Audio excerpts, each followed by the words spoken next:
Welcome back to my podcast. Guys, welcome back. Now, you might be watching this a little bit differently because, as you may be seeing, I am doing video recording. Also, I want to point out that when I re-listened to myself in the last episode, I realized that I don't talk in complete sentences. I will pause for whatever dramatic effect. I don't know what, don't know why. It was really freaking annoying to edit because I was trying to edit out the gaps in between my thoughts to make it sound like I was having a coherent sentence, but I just realized that's how I talk. It's kind of like a Kardashian in the worst way possible. But welcome back to Boys Cry. As you can see, we have a studio. If you're not watching the video, you might have missed my air quotes because quote unquote studio is I threw some stuff on the couch and that is my backdrop.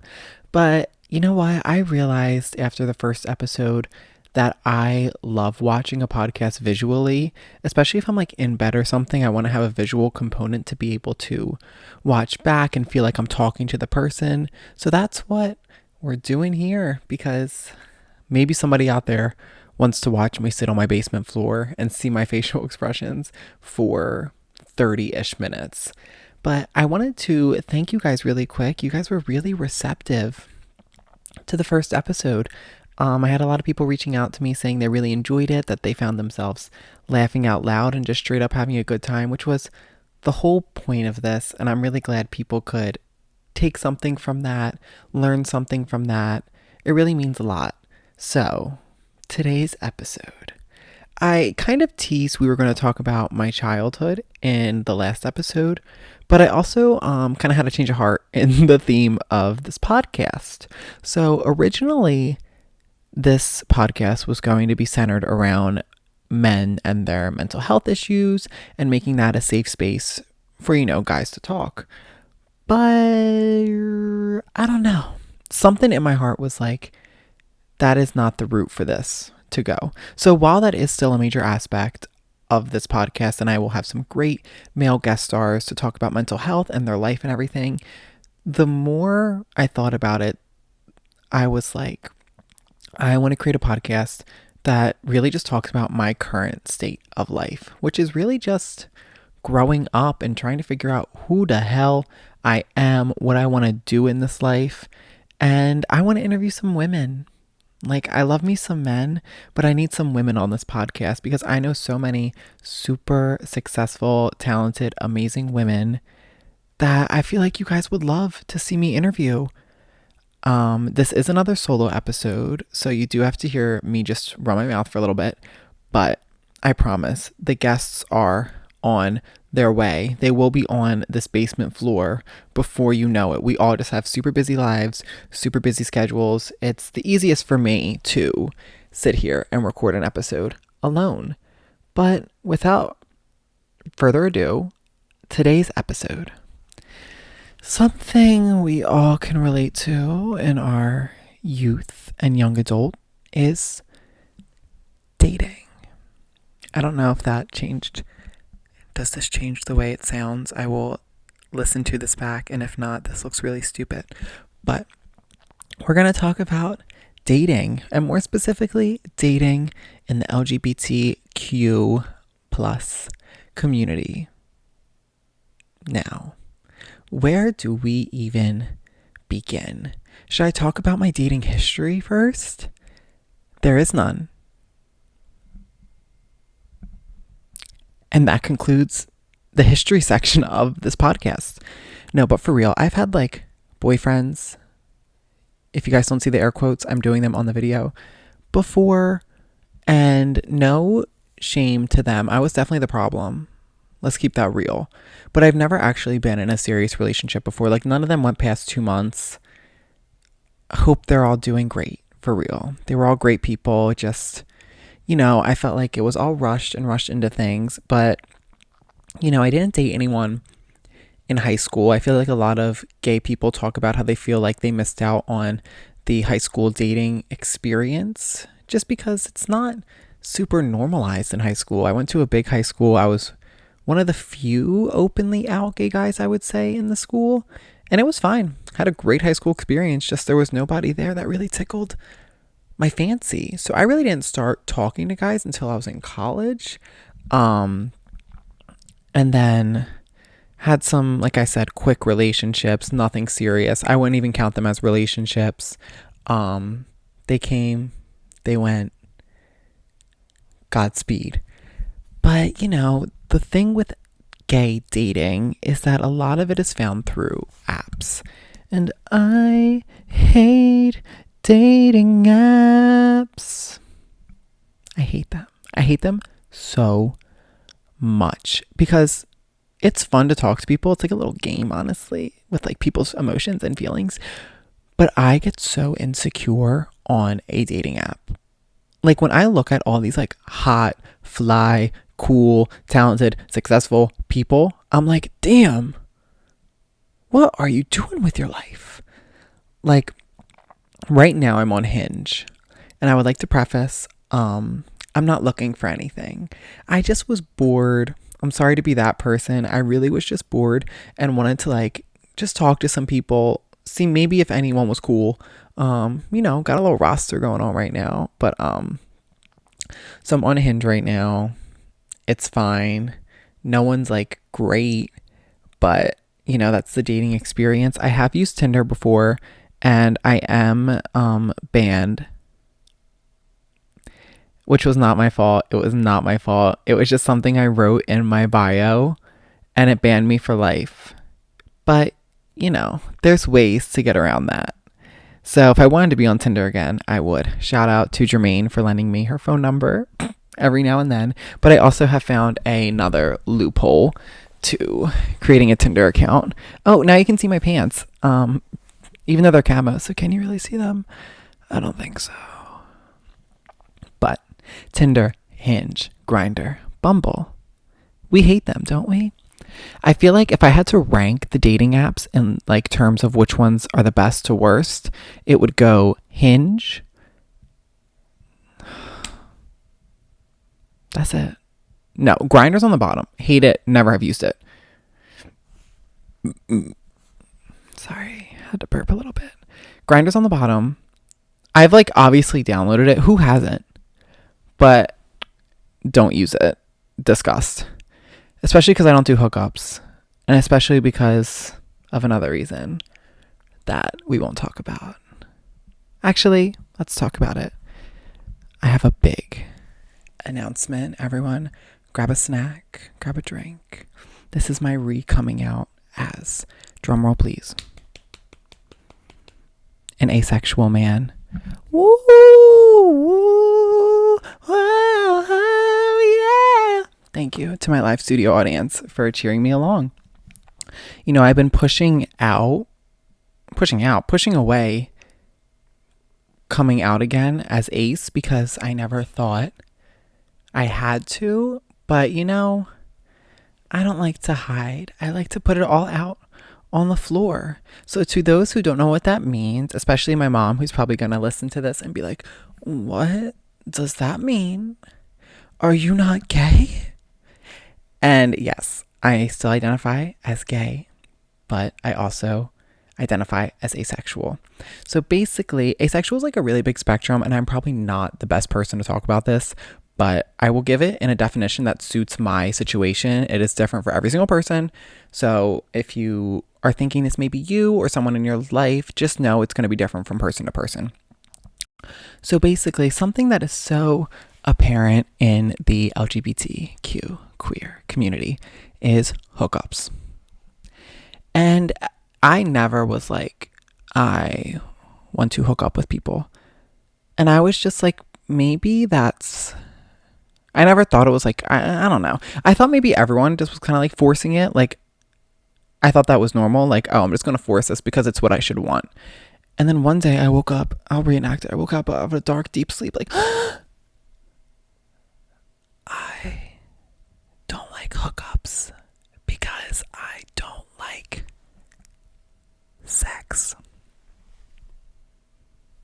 And the minute I realized that, I was like, oh my God, you are ace. I was like, you don't have to be doing this. Like, you don't have to force yourself upon these acts that make you uncomfortable and don't pleasure you because it's normalized. Like, you can live a life without having sex and still be happy and still find a partner.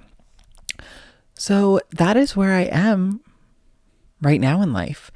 It's still kind of new to me as well. Like, I finally have come to terms with it. I feel like I feel comfortable talking about it in a podcast situation. If you guys have any questions about it, let me know. You can comment on my Instagram, DM me. My DMs are always open. But yeah, Joe Destra, the asexual icon. This is going to sound so awful, but I always thought ace people were just people that like couldn't get laid. So they were like, yeah, I'm ace. That is not the case. Because if I wanted to, I could. And that concludes that portion of this episode. Back to Hinge, shall we?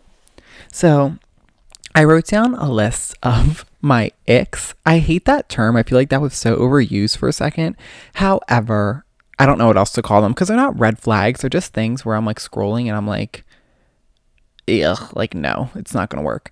And I've had people be like, why are you on, like, some of my close friends be like, why are you on dating apps if you're ace? And I just want to clarify something. I still want to fall in love. I still want to find love. I still find guys attractive, but I'm just not into any sexual activity. So let's normalize it, shall we? I just want somebody to talk to, like everybody else does. I feel like it is harder for me on dating apps, especially because I'm looking for a personal, deeper connection, and that's really it. I really don't look at guys on a surface level and be like, let's fuck. I didn't know how else to word that. Sorry, Mom.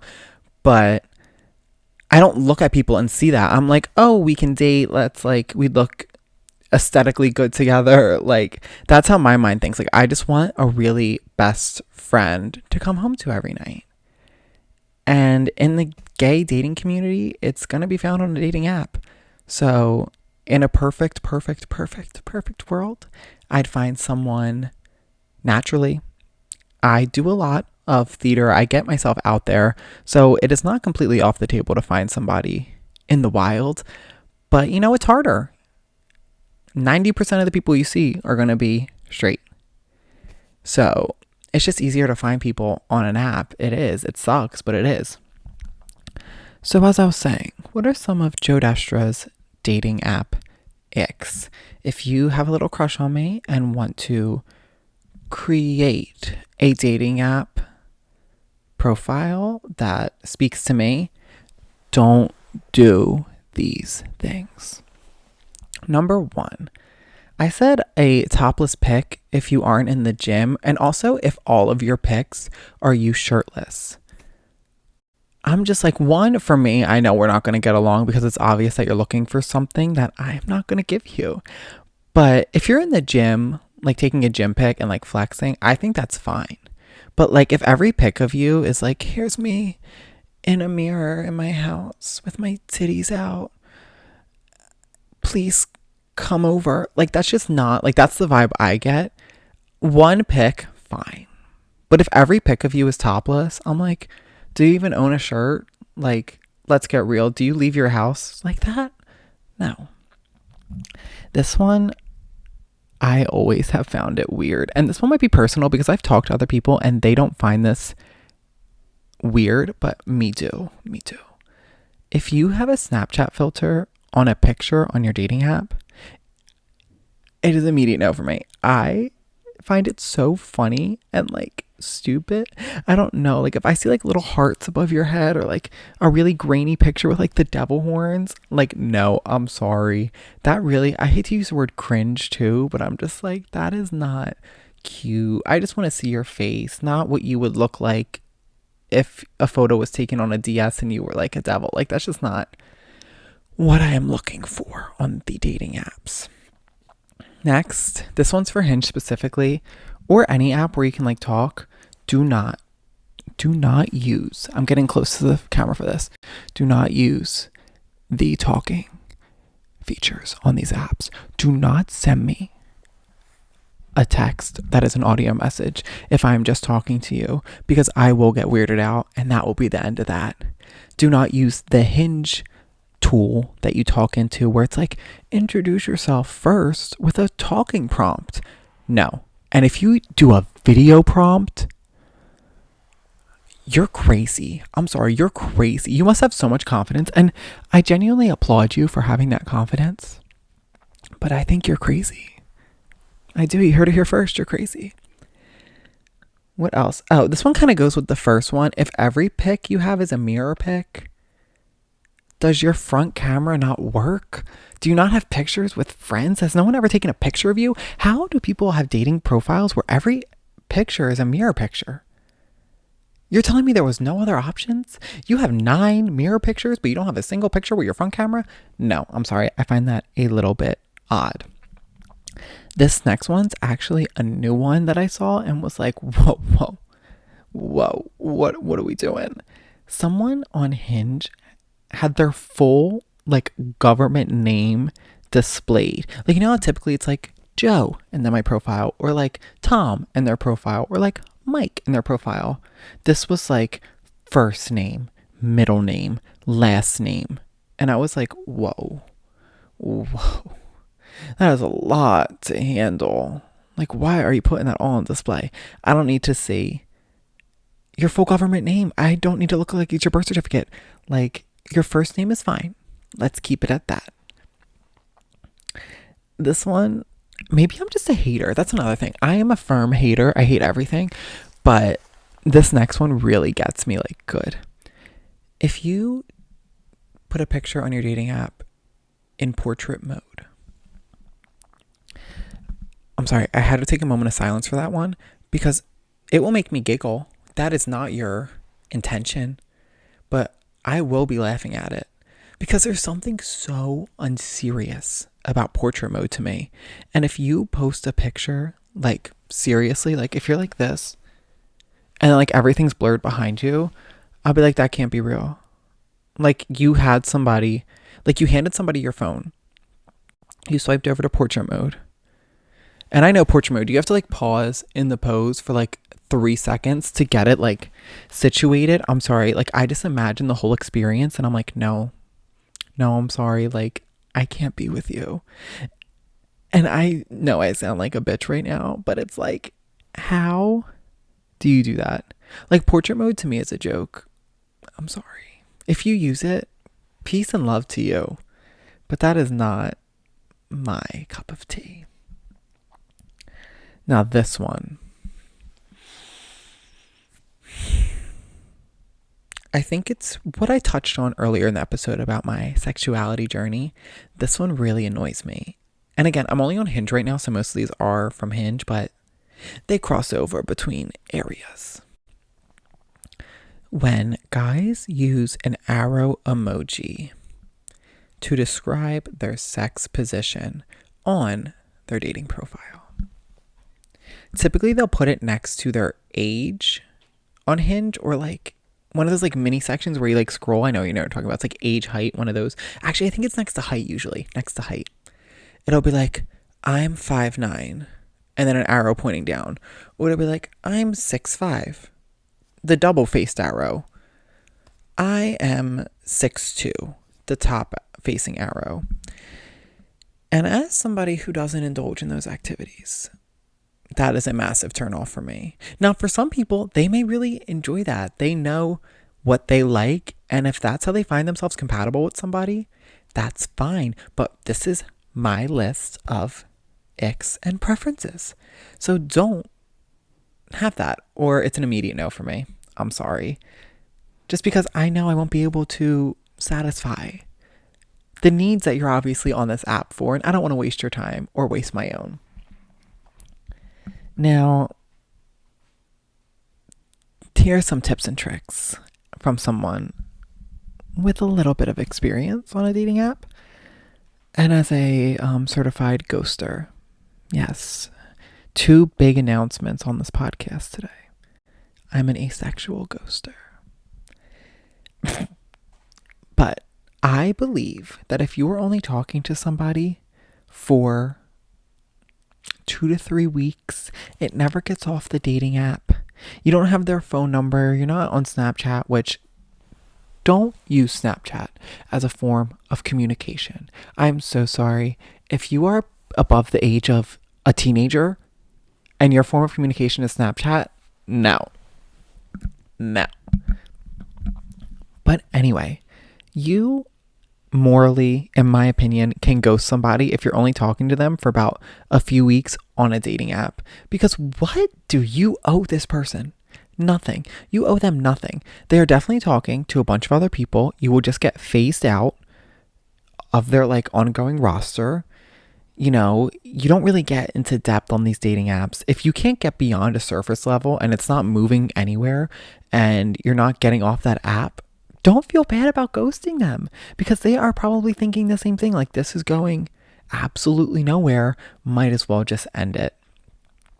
But if you date somebody, situationship, for a whole summer, and you tell them their deepest, darkest secrets, and then they ghost you, and then you go a little psycho because you've been dating them for 3 months, and then they completely just fell off the grid and never gave you an explanation. So then you actually go crazy and text all of their friends and be like, what the fuck is he doing? That's not normal. And that may have been speaking from the heart. It was definitely speaking from the heart. And also, take these apps with a grain of salt. Do not cry over somebody or get upset or get attached to somebody you've never even met before. Like, if somebody stops talking to you or the connection just isn't there, don't force it. Because you're not going to have the connection in person. Hello. I just think maybe it's because I'm so detached from my emotions and I'm so good at being able to like navigate these situations.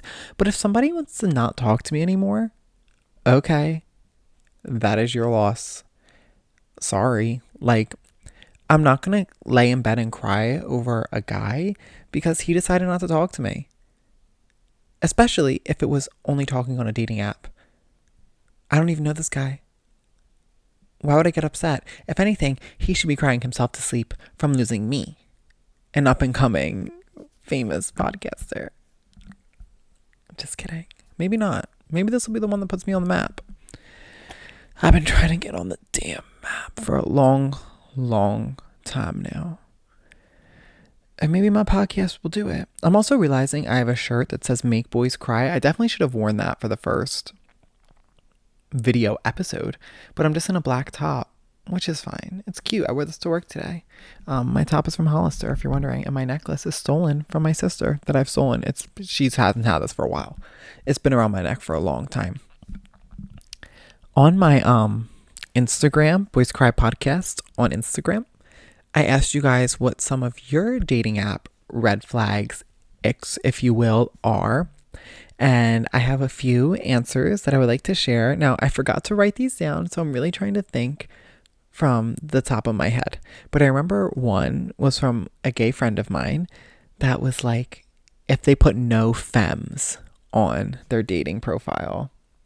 Now, I definitely see how that is annoying. As somebody, I find myself kind of in the middle. I'm not super feminine. I'm not super masculine. Like, I have a few Philly sports pillows behind me. Like, all right, butch. But besides that, like, I don't know. I do musical theater. Like, I'm really expressive. So maybe some people think I'm femme. Whatever. I really don't actually give two shits what anyone thinks. But it's kind of hard when your dating pool is already so limited.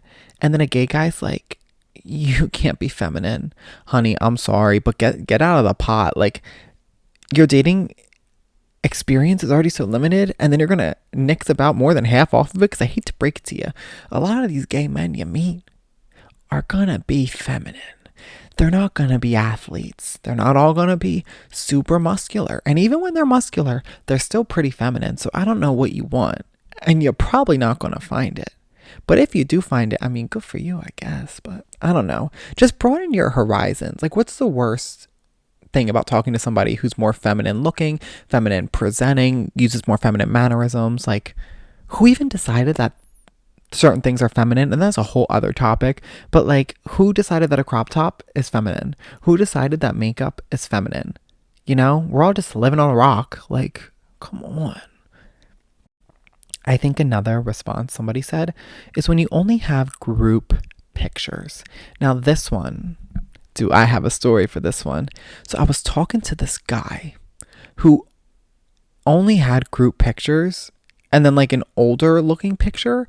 So I thought I was talking to somebody completely different. Now, this was a while ago. So when he asked for my Snapchat, I was like, okay, whatever. Like, let's do it, because that's when I thought Snap was still cool. I don't know. I never liked Snapchat, to be completely honest. This man sends me a picture of his face. And I was like, who the actual fuck are you? Like, I was so shocked, because I was like, you don't resemble anyone.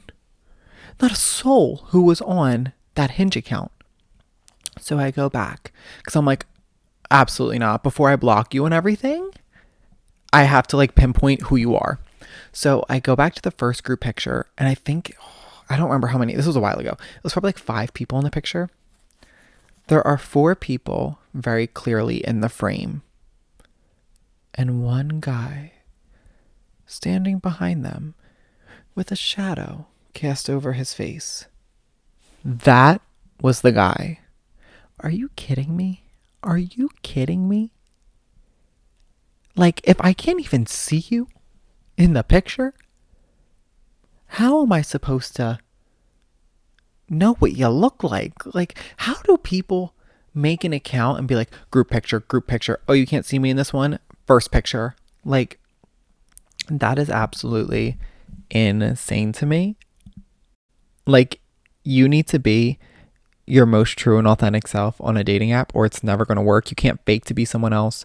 You can't act like someone else. Like, when you meet somebody, your true self is going to come out, whether you try and hide it or not. So you might as well just advertise that on your dating app, because somebody out there is going to like you for who you are. Do not try and change yourself for a guy. We've all done it.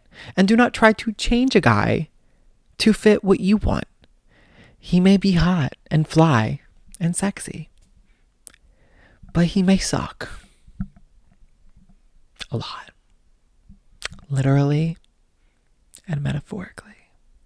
And with that, this ends my 27-minute rant on dating apps. I hope you guys enjoyed this episode. Please check it out on all streaming services, Spotify podcasts, and Apple Podcasts. If you're on the YouTube, feel free to subscribe, leave a like, and go follow me on Instagram at Boys Cry Podcast, or my personal Instagram at Joe Destra. And I will see you guys this time next week. Kiss, kiss. I'll see you later.